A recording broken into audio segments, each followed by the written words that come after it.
Hello friends, welcome to our channel. Friends, इस video में हम बात करने वाले हैं सिडबी के बारे में।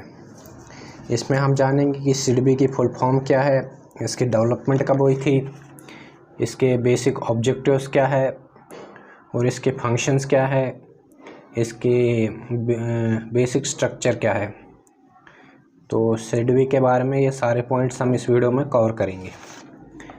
तो फ्रेंड्स, इससे पहले अगर हमारे चैनल पर आप नए हैं तो हमारे चैनल को सब्सक्राइब कर दीजिए, बेल आइकन को प्रेस कर दीजिए ताकि भविष्य में आपको ऐसी नॉलेजेबल वीडियोस मिलती रहे। तो आइए शुरू करते हैं। सिडबी, सबसे पहले जानते हैं कि सिडबी की फुल फॉर्म क्या है। सिडबी की फुल फॉर्म है small industrial development bank of India, SIDBI, small industrial development bank of India. SIDBI की फुल फॉर्म क्या है? Small industrial development bank of India. Development on ये जो डेवलप हुआ था, ये हुआ था, इसको कब बनाया गया था? 2 अप्रैल 1990 में, यानी 2 अप्रैल 1990 में इसको बनाया गया था under the act of parliament. और इसको किसके अंतर्गत बनाया गया था? जो इंडिया का पार्लियामेंट एक्ट है उसके अंतर्गत इसको बनाया था। तो ये थी फुल फॉर्म। इसकी फुल फॉर्म क्या है? इसकी small industrial development bank of India. Develop कब हुआ था? 2 अप्रैल 1990 में under the act of parliament. आइए आप जानते हैं इसके ऑब्जेक्टिव क्या है। It is a principal source of financing institution for promotion, financing and development of micro small medium enterprises. इसका जो मेन ऑब्जेक्टिव है, इसका जो मेन प्रिंसिपल है वो क्या है? Promotion, financing and development of micro small medium enterprise. जितने भी माइक्रो स्मॉल मीडियम एंटरप्राइजेज हैं इंडिया में, उनकी प्रमोशन करना, उनकी डेवलपमेंट करना और उनको फाइनेंस प्रोवाइड करना, सिडबी का क्या है? Main objective. The business domain of SIDBI consist of MSME। जो बिजनेस डोमेन है सिडबी का, वो किस पे कंसिस्ट करता है? माइक्रो स्मॉल मीडियम एंटरप्राइजेज पे, which contribute significant to the national economy in the term of production, employment and export. जैसे कि आप सब जानते हैं कि जो माइक्रो स्मॉल मीडियम एंटरप्राइजेज है वो इंडिया की इकोनॉमी में बहुत ज़्यादा कंट्रीब्यूशन करता है, जैसे कि प्रोडक्शन में, एम्प्लॉयमेंट में, एक्सपोर्ट में।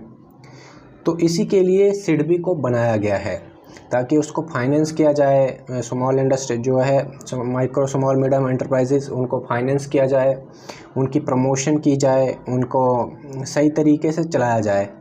उसी के लिए इस ऑर्गेनाइजेशन को बनाया गया है। So MSME is a important pillar of the Indian economy. MSME क्या है? इम्पॉर्टेंट पिलर है इंडियन इकोनॉमी का, as it contribute greatly to the growth of Indian economy. और ये क्या मतलब? ग्रेटली कंट्रीब्यूट करता है ग्रोथ ऑफ इंडियन इकोनॉमी में। अब जिसके बेसिक 4 ऑब्जेक्टिव क्या है सिडबी के? बेसिक 4 ऑब्जेक्टिव इसका पहला तो फाइनेंसिंग है। फाइनेंसिंग किसको करनी है? इसको माइक्रो स्मॉल मीडियम एंटरप्राइजेस की। पहला ऑब्जेक्टिव क्या है? फाइनेंसिंग प्रोवाइड करना। दूसरा ऑब्जेक्टिव इसकी प्रमोशन, जो माइक्रो स्मॉल मीडियम एंटरप्राइजेस है उनकी प्रमोशन करना। उसके बाद है थर्ड है डेवलपमेंट। डेवलपमेंट किसकी? माइक्रो स्मॉल मीडियम एंटरप्राइजेस की। जितने भी माइक्रो स्मॉल मीडियम एंटरप्राइजेस की है उनकी डेवलपमेंट करना किसका काम है? सिडबी का। उसके बाद कोऑर्डिनेशन बनाए रखना, सही तरीके से चलाना, इसका क्या है? ऑब्जेक्टिव। तो 4 ऑब्जेक्टिव है सिडबी के: financing of micro small medium enterprises, promotion of micro small medium enterprises, development of micro small enterprises and coordination of micro small enterprises. आइए आप जानते हैं इसकी फंक्शंस क्या है। फंक्शंस की बात की जाए तो पहली जो फंक्शन है इसकी, to provide foreign currency loans. SIDBI जो है इसका काम है फॉरेन करेंसी, पहली जो फंक्शन है इसकी फॉरेन करेंसी लोन प्रोवाइड करना। Second, to provide assistance to the small scale enterprises. दूसरी फंक्शन है इसकी असिस्टेंस प्रोवाइड करना स्मॉल स्केल एंटरप्राइजेस को। थर्ड फंक्शन है सिडबी की रिफाइनेंसिंग। फोर्थ फंक्शन है loans granted by for new small scale industry project. जितने भी new small scale industry project होते हैं उनको लोन कौन प्रोवाइड करता है? सिडबी।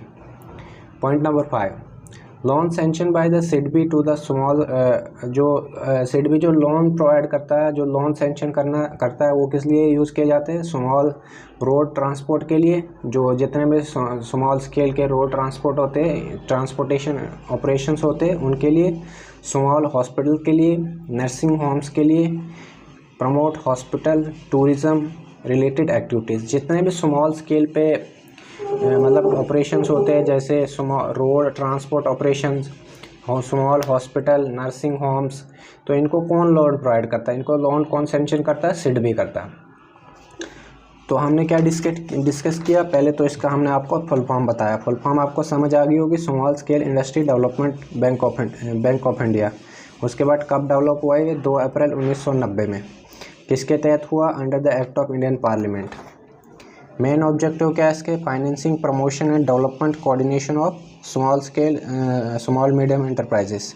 फंक्शंस क्या है? पहली फंक्शन है to provide foreign currency loans, दूसरी to provide assistance of small scale enterprises, third है to provide refinancing, fourth loans granted for new small scale projects. जितने भी न्यू स्मॉल स्केल प्रोजेक्ट होते हैं उनका लोन प्रोवाइड करना। और उसके बाद है loan sanction by the SIDBI to small road transport operations, small hospital, nursing homes and promote hotel tourism related activities. अब बात करते हैं कि सिडबी की मतलब स्ट्रक्चर क्या है सिडबी का। जैसे हर कोई ऑर्गेनाइजेशन होता है, चाहे कमर्शियल बैंक हो या कोई भी ऑर्गेनाइजेशन हो, तो उसका एक स्ट्रक्चर होता है। तो सिडबी का भी एक स्ट्रक्चर है। सबसे पहले तो आता है board of directors. Board of director क्या आता है? बोर्ड ऑफ डायरेक्टर के बाद आता है ड्यूटी एमडी, यानी ड्यूटी मैनेजिंग डायरेक्टर्स। उसके बाद है इसमें 3 ऑफिसेज आते हैं। न्यू दिल्ली ऑफिस, इसका एक तो ऑफिस न्यू दिल्ली में है और हेड ऑफिस इसका जो है लखनऊ में, और तीसरा ऑफिस इसका मुंबई ऑफिस। उसके बाद इसकी सब्सिडीज एसोसिएशन ऑर्गेनाइजेशंस है और रीजनल ऑफिसेज और ब्रांचेस है। तो ये है इसका स्ट्रक्चर। तो आई होप कि आपको सिडबी के बारे में समझ आ गया होगा। बहुत ही ब्रीफ में आपको मैंने बताया होगा। तो एग्ज़ाम्स में अगर ये क्वेश्चन आता है तो आप इजीली इसको एक्सप्लेन कर सकते हो, लिख सकते हो। तो फ्रेंड्स, चैनल को सब्सक्राइब कर दीजिएगा अगर आपको वीडियो अच्छी लगी, और कमेंट सेक्शन में बताया कि इस वीडियो में हमने क्या गलती, अगर कोई कुछ गलती हुई तो वो भी आप बता सकते हो कि हमें कैसे मतलब आगे एक्सप्लेन करना चाहिए, किस हिसाब से आपको बताना चाहिए। तो आप कमेंट सेक्शन में बता सकते हो, तो उसी के अकॉर्डिंग हम आपको समझाएंगे, उसी के अकॉर्डिंग हम आपको बताएंगे, ताकि आपको ईज़िली समझ आ जाए, हर टॉपिक आपको ईज़िली समझ आ जाए।